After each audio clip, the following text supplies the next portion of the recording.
Tu culpabilises vraiment si tu ne fais pas de sport pendant une journée. J'ai pas pu aller au sport ce matin, je me suis levé à la ramasse, j'ai dormi 4 heures. Ce soir, à minuit, quand j'aurai fini mon truc, je vais aller à la salle de sport. Il y a des salles ouvertes 24/24, faut juste les trouver. Et j'ai pas forcément dit que j'allais aller dans une salle publique, c'est peut-être une salle privée. Peut-être que j'ai ma propre salle de sport, on ne sait pas.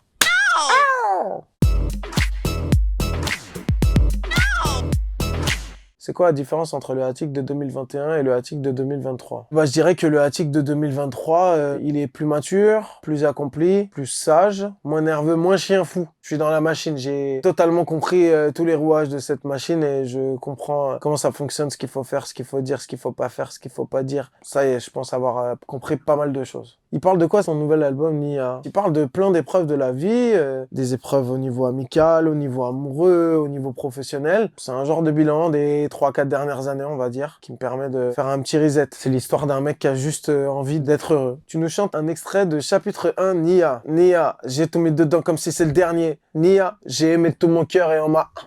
Nia, je voulais faire la paix, il voulait hop. Nia, je le fais pour la mif, pas pour une meuf. Nia, tous les jours je me pète à contre mon nafs. Nia, du mal à respirer mais c'est pas l'asthme.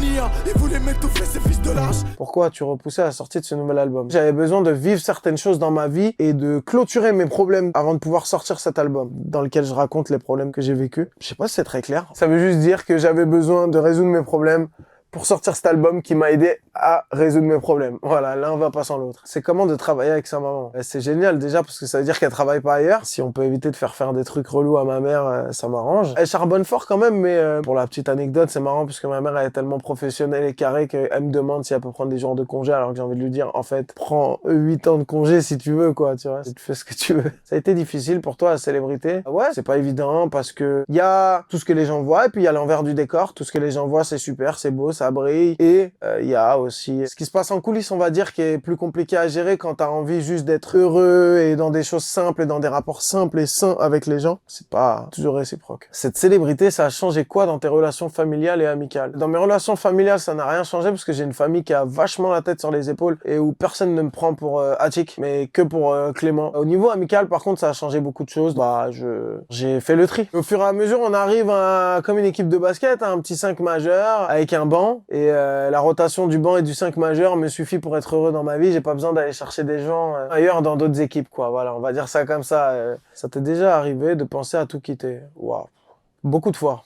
C'est une pensée récurrente, on va dire, qui est pas arrivée depuis là quelques temps. Tant mieux. Mais en tout cas, ouais, à un moment donné, c'était vraiment fort dans ma tête. C'était comment ta rencontre avec Diams? C'était très spécial pour moi de rencontrer Mélanie parce que c'est quelqu'un que j'ai suivi, écouté, regardé toute ma vie et admiré pour plein de choses. Je l'admire plus pour la musique parce qu'elle en fait plus, mais par contre, je l'admire pour tout le côté humaniste. C'est une personne qui a un combat, qui est celui de défendre la cause des plus démunis, notamment des orphelins au Mali, avec son association Big Up Project, et c'est vraiment quelqu'un qui a le cœur sur la main, comme on dit. Dans ton clip shoot, on te voit t'entraîner à faire une demande en mariage. Alors, tu l'as faite, cette demande? Ouais.